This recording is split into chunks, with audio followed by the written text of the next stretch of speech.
That's your wrestling stat on YouTube. How is the weight doing? How is the weight doing in quarantine, Sammy? So I guess how is your weight right now? Did you blow up at first during quarantine? I know you were when quarantine kind of first hit. You came down to my house and we trained a little bit, and you stayed over a couple days, and you looked pretty lean then. You didn't look too big. Probably like 140, 145 still at that point. Yeah, Um, for sure.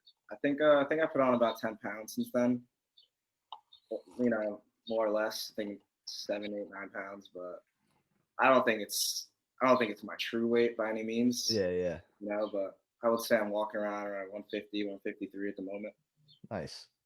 Let me ask you this, Sammy, because obviously you handled it. And for the people that don't know, Sammy was recognized as an All-American. Wrestling went to like uh, the old school, the different sport way of like football, right? You're an All-American, so he was voted as All-American along with Aguilar, which is awesome. And those, just so you know, those go down in our record books as being an All-American. So that's good for you. Just you did a better job of handling being wrestling as a true freshman, probably more than anybody I've seen in a long, long time. And it's a hard thing to do, right? Yeah. It's a hard thing to do to come in as a true freshman and in the Big Ten and be ultra successful and have just such a great year. What was that like? What was that transition like? Did you look at it as I'm a freshman? Did you look at it? And along the way, you had some tough losses, right? You lost on day one, lost out in California, and never really phased you at all. I think that's probably the most, for me as a coach, was one of the most amazing things. That stuff never bothered you. You showed up the next day and just continue to work on your craft. We even used you as an example quite a bit. So what was that like, the transition to be able to do it as a true freshman?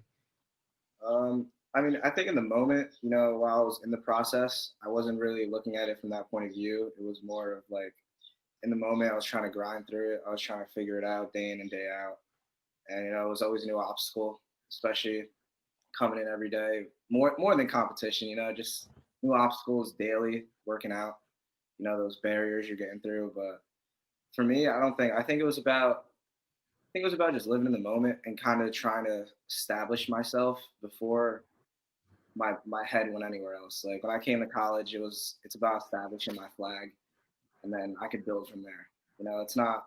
I wasn't really caught up in the rankings, and I can't sit here and lie. From time to time you look, it gets you jacked up, but I wasn't really here waking up excited over a number or what other guys were doing, or if I go on social media and I see what another guy's doing or posting. It was all about just establishing who I am first as a wrestler, representing Rutgers in the right manner, and moving forward and building. And I think I'm at that point where I'm trying to build, and I'm pretty comfortable where I am right now.